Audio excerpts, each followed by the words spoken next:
Hello everyone and welcome to another video. Now it started off like any other day. I was taking this chunky old man for his morning walk before the inevitable pre-afternoon sleep. This time however our drive home took us along a diverted route as if I was meant to find this dumped at the side of the road. I mean if this works I'll be very surprised. What are the specs of this beast?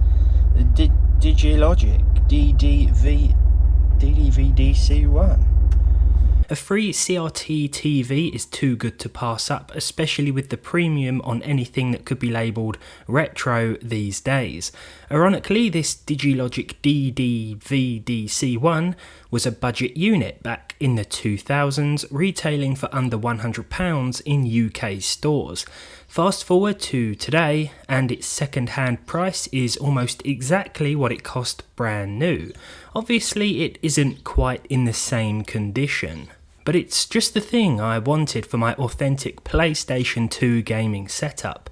Unfortunately, I have yet to find one of these at the side of the road, but there's usually no shortage of them at car boot sales or on Facebook Marketplace. I guess we should see if our CRT actually works before getting too excited.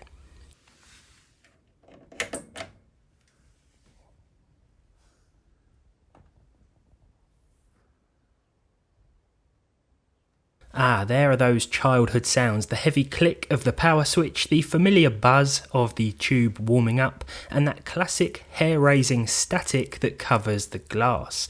Ignore any horizontal lines, the shutter speed of the camera and TV refresh rate are currently mismatched. Now the first issue I discovered was that the TV was displaying the PS2's image in black and white. After a quick flick through the menu, I saw that it was set to NTSC mode, the North American standard. The yellow, red and white cables can't carry colour data correctly when there is a mismatch between the console's video region and the TV's decoder settings. Switching to PAL, or PAL, the European standard, fixes this. I didn't even know you could choose between the two, to be honest. In PAL regions, old console games used to run slower because of the 50Hz standard, so 50 or 25 frames per second, compared to 60 or 30 frames per second in NTSC regions. Maybe it's because I was a kid, but I never really thought about frame rates or resolution when this legendary console was hooked up to the family TV. In fact, I never thought about it. I was just too busy enjoying the endless library of amazing games. Games like GTA San Andreas here, which I got for a couple of quid. Unfortunately, it didn't come with the manual or the map, which is a shame, but I do have a map somewhere from the disc-based PC version. I also bought Tony Hawk's Underground, or so I thought. I wasn't sure whether to spend my last few pounds of my CEX voucher on the first or second game, but it looks like the universe stepped in and finalised that decision for me. We have Underground 2 in the Underground box. There's nothing quite like the PS2 version of San Andreas on an era-appropriate TV. The iconic visual design and orange filter really stand out with the deep and accurate colours of a CRT. But there is room for improvement. Now I've currently got the PS2 hooked up via the red, yellow and white composite cables, which are fine, but they aren't giving us the best possible picture. This unit lacks connections for component cables, a more common feature in North America, but we do have SCART. SCART stands for, well, look, to my French viewers, I don't want to butcher your beautiful language, so I'll put it up on screen. Think of SCART like analog HDMI for the standard definition era.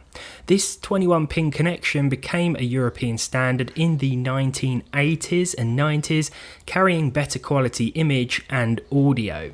I'd recommend a proper RGB to SCART cable for the PlayStation 2 to get the most out of the console on a CRT display in Europe. Let's hope our SCART port actually works.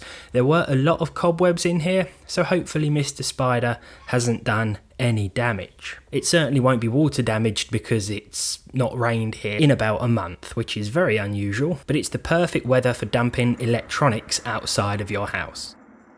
Now the picture here with the SCART cable is noticeably crisper, but I did have to adjust the brightness and contrast settings from the TV's menu as it was quite dark by default compared to the standard red, yellow and white cables. It's also important to remember to switch the PlayStation to RGB mode, otherwise you might end up with a really weird, in this case green, colour palette. And nothing else, it was all just green until I made the switch. Now it's hard to do the TV justice through the iPhone camera, but I have matched the frame rate and shutter speed to the display using the Blackmagic camera app, which seems to do a decent job. For those wondering, the iPhone 16e is the camera I use for basically all footage on the channel these days, and before that it was an iPhone 12 mini, until it decided to just die one morning. The wavy lines or occasional horizontal strip going down the screen is not visible under normal circumstances, and hopefully it's not too distracting in this final footage, but we couldn't clear up all of the lines visible to the camera.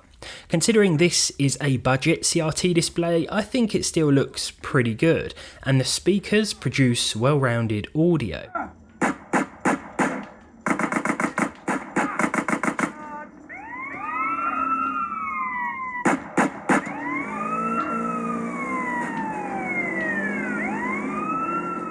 Both GTA San Andreas and Tony Hawk's Underground 2 do seem a little dead without their iconic soundtracks blasting away in the background, but obviously I've had to disable them for copyright reasons. This little TV will sit perfectly on my desk next to my modern PC monitor, and perhaps we'll see if we can get a modern gaming PC to work with it. I've done this with an adapter before, and the image was okay, but overall it wasn't that good, so maybe we'll have better luck if we can find a digital analog converter and perhaps some custom resolution software. I'm assuming that's all it takes to get a better image from a CRT when hooked up to a modern graphics card. But if you are an expert in the field, then please let me know down below in the comments. Of course, all that is a job for another day. I'm glad this CRT freebie is working, as it's perfect for my retro PS2 setup and any other consoles that I might find cheap or perhaps free on the side of the road. Who knows what will turn up next.